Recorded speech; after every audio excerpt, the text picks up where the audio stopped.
Hoje vamos falar de como escolher a pessoa certa. Este vídeo vai ser dividido em duas partes, visto que é uma problemática que é um bocado complexa. Por isso será esta a primeira parte e haverá uma segunda. Por isso só tem lógica a compreensão se virem os dois vídeos, não é? Por isso, este vídeo vai ser essencialmente dirigido ao sexo feminino, porque é a minha área de empoderamento de mulheres. Por isso, a mim interessa-me que os vídeos sejam para este segmento, não é?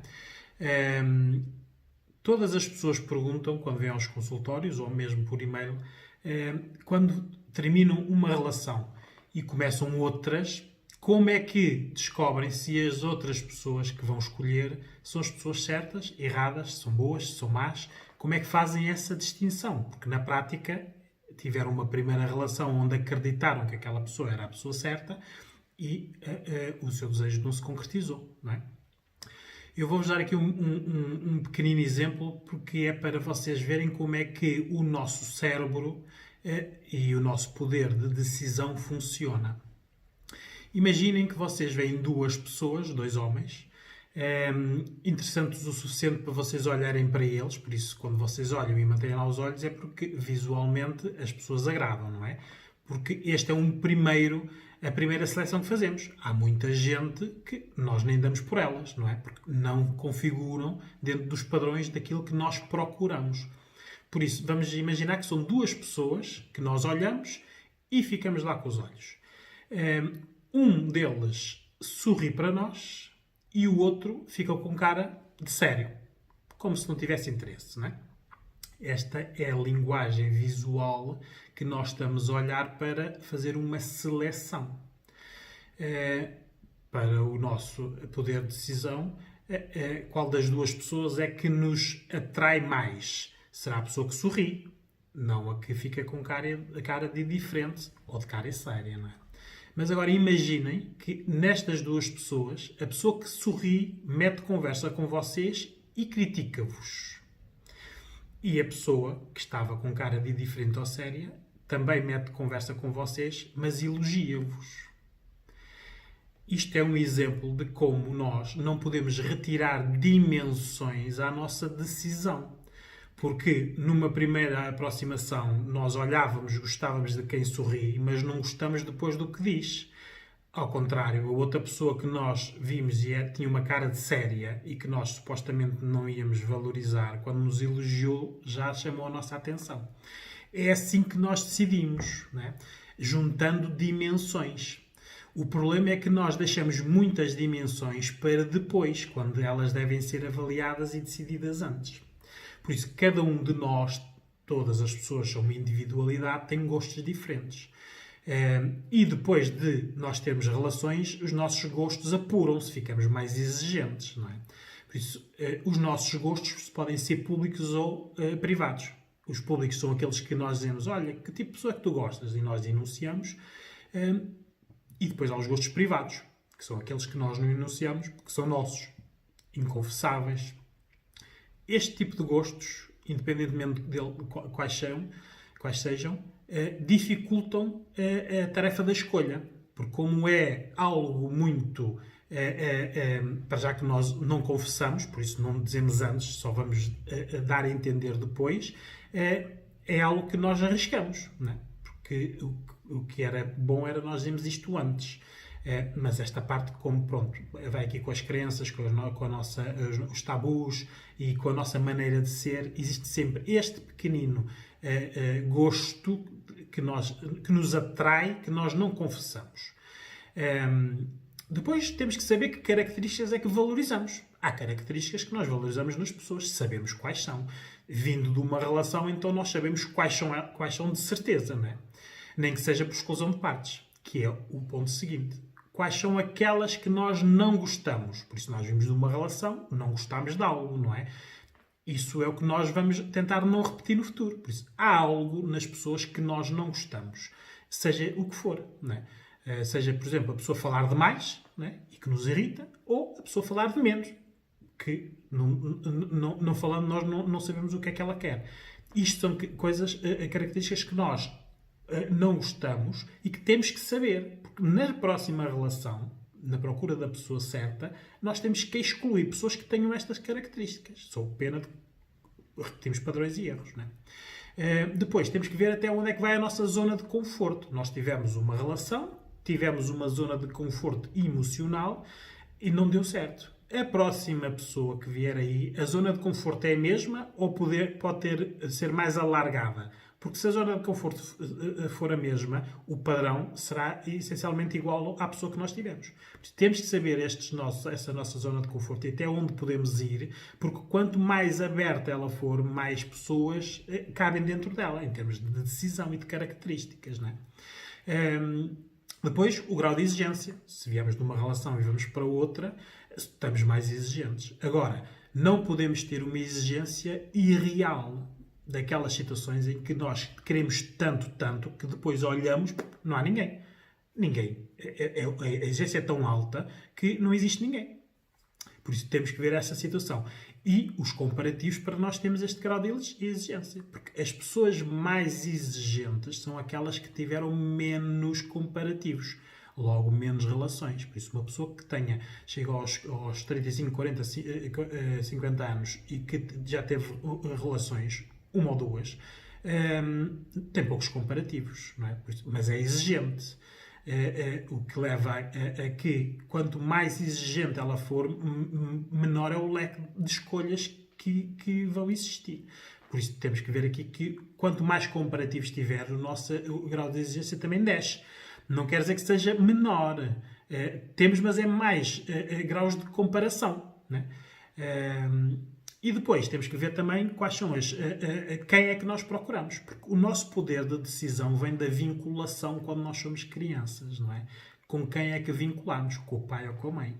Porque nós, inconscientemente, isto é automático, quando procuramos nas nossas relações um par, procuramos o pai ou a mãe, em termos de características, não é? Nós procuramos nas pessoas a responsabilidade, a seriedade, a autoridade, os castigos, que é a parte do pai, ou procuramos a bondade, a meiguice, o carinho, o deixar quebrar regras ou o sofrimento, que é a parte da mãe. Isto tudo nós só descobrimos depois de termos as relações. Há pessoas que, passado 2 ou 3 relações, olham e dizem, realmente, eu só escolho pessoas com estas características. E estas características, se formos ver, as que foram criadas por modelagem quando a criança vinculou ao pai ou à mãe. Por isso, esta nossa decisão é muito complexa, não é? E é diferente de pessoa para pessoa. Isto não pode ser generalizado, não é? Aqui a ajuda especializada é muito importante, porque isto é demasiado complexo para a pessoa decidir arriscando. Pode arriscar, não é? A segunda, terceira e quarta relação vão seguir os mesmos padrões, porque nós somos pessoas de padrões, não é? Temos que ver que padrão é que nós temos que interromper e qual é que temos que reaprender. Temos que ver aqui também a parte em termos de escolha, o que é que nós queremos. Se queremos ficar sozinha ou queremos uma nova relação. Porque a nossa reestruturação também tem este fator em conta. Se nós quisermos ficar sozinhas, vamos nos reconstruir para uma pessoa, porque nós vimos de uma relação a 2, um duo, não é? Os nossos padrões estavam feitos para 2 pessoas, o ajudar, o partilhar, o construir, o dialogar. Aqui passa a haver uma pessoa. Nós temos que alterar, temos que nos reestruturar. Aqui temos que mudar os padrões e os nossos hábitos, porque mesmo a viver sozinhos é diferente. Viver uma pessoa ou 2 pessoas. E todas estas transformações é que desorganizam as pessoas quando terminam as relações e depois ou se organizam para partir para a próxima ou se partem para a próxima desorganizadas, a sua decisão será pior. Temos que gerir as nossas necessidades, não é? As emocionais, afetivas e sexuais.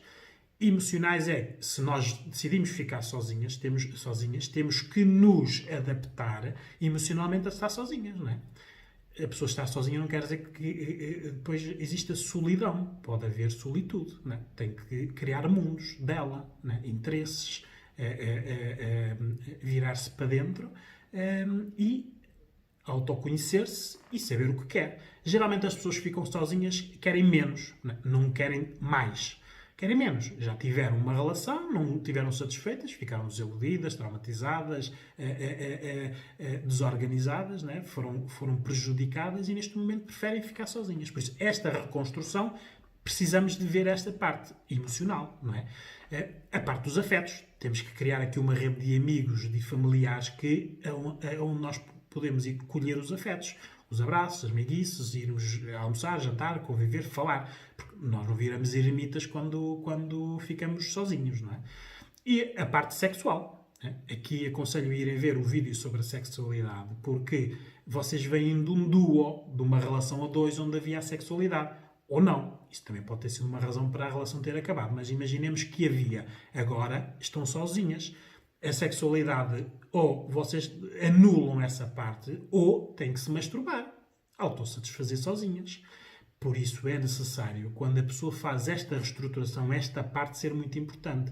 Porque as pessoas que anulam esta parte, por isso, esta parte deixou de existir, ficam à espera da próxima pessoa para terem prazer, não se conseguem reconstruir na totalidade, porque esta parte vai sempre contaminar a outra, porque quem se anula na parte da sexualidade, geralmente depois a parte do corpo ganha muitas inseguranças, não é? Pessoas que anulam esta parte durante muito tempo têm muitas dificuldades em iniciar novas relações onde dominem, porque para ser submissas não precisam de trabalhar essa situação, não é? Vão ser submissas, não precisam, podem ser criticadas, dão o poder ao outro lado de, nesta parte, dominar. E não é isso que se quer, não é? Porque a vossa relação, o mais certo é ter acabado por vocês não a dominarem. Isto é na opção de ficar sozinho. Mas podem ter uma nova relação. Nesta nova relação, vocês têm aqui várias escolhas, não é? Ou têm uma relação como a anterior, a dois, onde vivem a dois, no mesmo espaço, e aqui continuam a valorizar o nós, não o eu, que geralmente isto é mais do mesmo, não é? Vão substituir uma relação por uma outra relação. Há pessoas que não conseguem estar sozinhas, têm que ter outras relações. Podem optar pelo namoro, por isso namoram, mas não partilham o mesmo espaço. Há aqui este limite, porque já vêm de um sítio onde, como deram tudo e não resultou, agora querem não dar tudo. Mas aqui, como há um namoro, a fidelidade é algo que se procura. E a fidelidade hoje em dia é muito difícil de encontrar. Aliás, a relação que vocês terminaram, um dos aspectos, se calhar, que aconteceu foi mesmo a infidelidade.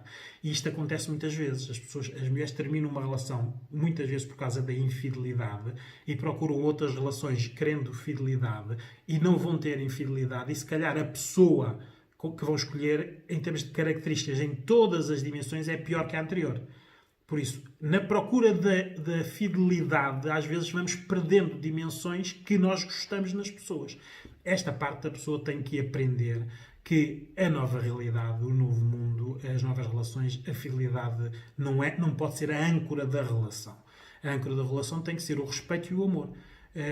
Claro que aqui eu concordo com a igualdade, né? Se houver a infidelidade dele, pode haver a infidelidade dela, né? Isto aqui tem que haver respeito pelas duas pessoas. Mas isto são as regras que vocês põem no início da relação. Quando vocês vão ali às características, o que é que eu procuro na pessoa? Uma pessoa fiel. Quando a pessoa, vocês desconfiarem que não é fiel, terminam a relação. Não a deixam arrastar, não é? Porque isto é que é coerente com as regras que pomos no início. Geralmente, quando é um namoro e que nós exigimos a fidelidade, estamos a trazer a bagagem na relação anterior, não é? A desconfiança, o pé atrás. Vamos andar sempre a ver se esta nova pessoa é fiel ou não é fiel, se é mentiroso ou não é mentiroso. A tal bagagem que trazemos de trás. Geralmente, este é o padrão e as desilusões acontece sempre a mesma desilusão, não é? Porque nós procuramos algo que não vemos satisfeito.